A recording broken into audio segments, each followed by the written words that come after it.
Hey, y'all. Happy Friday. Friday Love Fest. Oh, July is over. That's Wait. it. It's the last Friday in July. It's over. You'll be okay. August is coming. Oh my goodness. Right. Oh my goodness. Right. We have so many things to talk about, Dominique.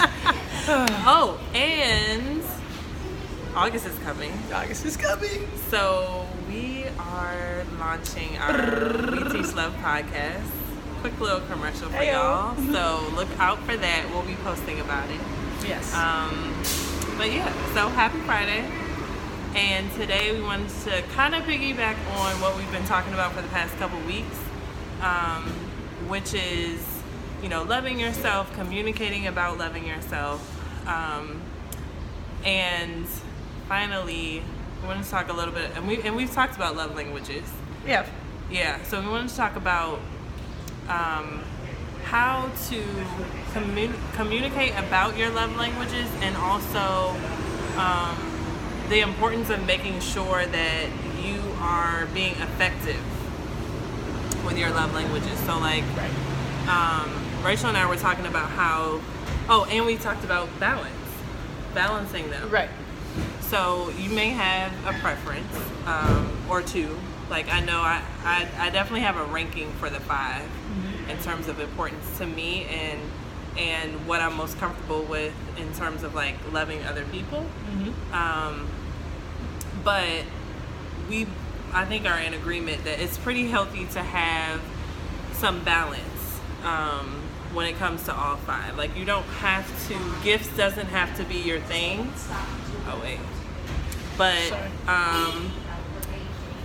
you should be able to, there should be some gifts that you can get that make you feel loved and that you can give and make you feel loved. Like there should be some balance amongst the 5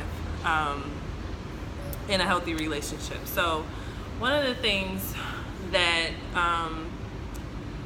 I think is super important is that if you are going to try to honor someone's love language, whether it's one or all 5 or however you're going to do it, that you are communicating with them and making sure that you are being effectual in terms of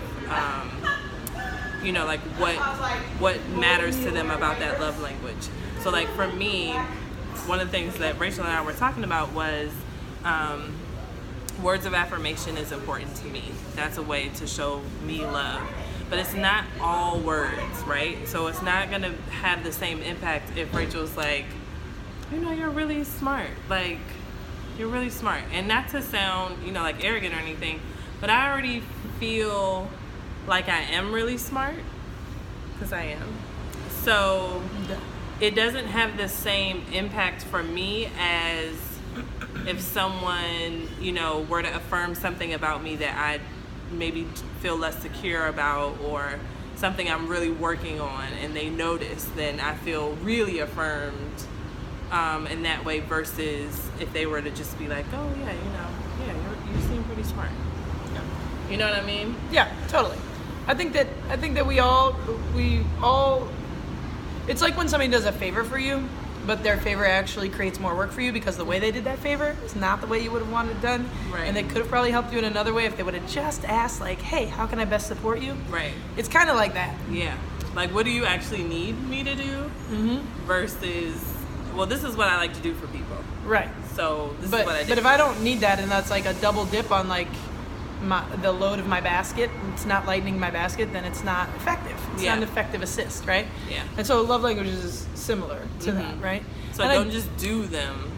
Don't just do what comes natural to you. Do what the person. Yeah, and on the flip side of that, as people receiving love, this is why constant feedback is important, and letting people know, like, I really liked it when, or hey, this didn't really land with me, but I see what you were trying to do there. Right. So that people can better love you, which kind of goes off of last Friday's, making sure you're communicating as things change and as you observe and discover things. But yeah, I think that we all need and appreciate all 5 in some way. Sometimes that can be balanced across the board. Sometimes it's going to be, one love language has a heavier effect than another. Yeah. a lot of times if you're getting one love language, you won't know you need it because you're getting it. And when you don't get it, you'll be like, hey, I guess I do need that. For it. I need it. So we even talked about when we take that quiz and why it's important to take that quiz multiple times and different times of life.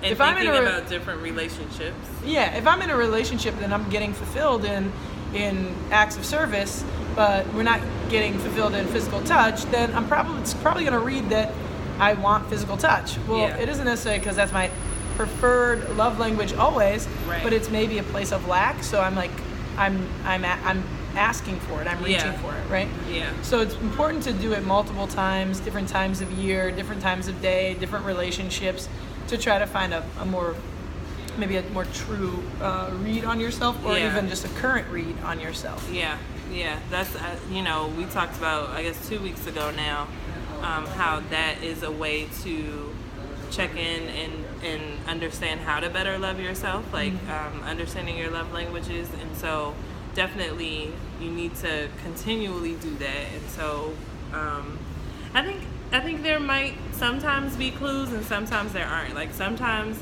this thing that you used to love doesn't have that same impact for you, and so then you might want to check in. That might be a signal to check in.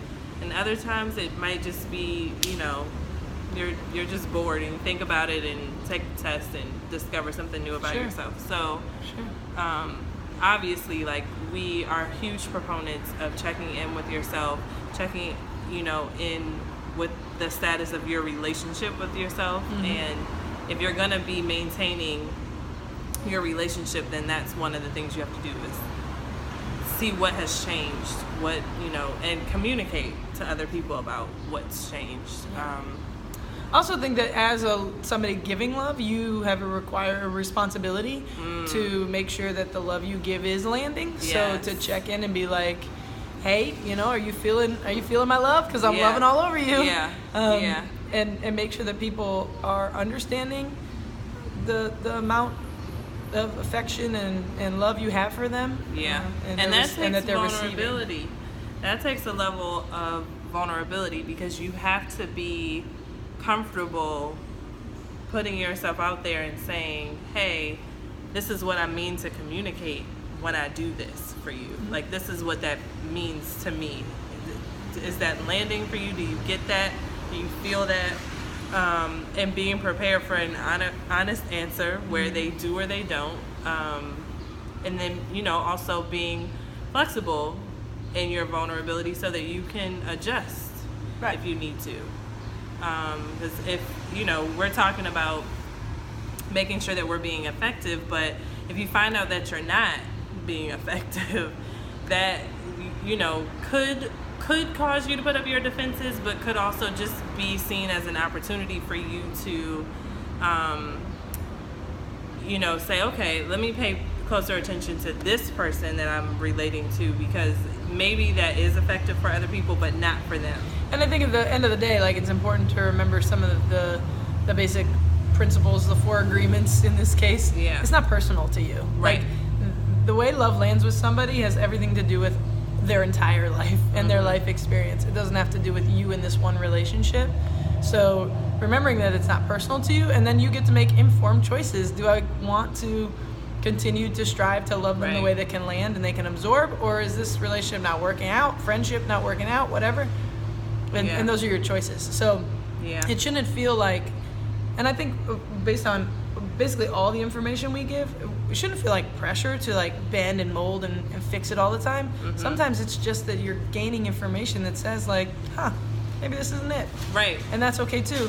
We don't want it to put so much weight on you that, you think you have to be a different person. You don't have to be a different person. You just have to be informed and make wise choices based on the information and figure out what's worth it to you. And vice versa. Don't put pressure on yourself to know everything already. If you use it as a freedom to you that someone's going to give you this information so that you can do a great job in your relationship versus you just having to understand. And this is how you partner, right? This is how partnership works. So remember, you're doing it together. It's not all on you, it's together. It's for both of you. So we teach love. We teach love, y'all.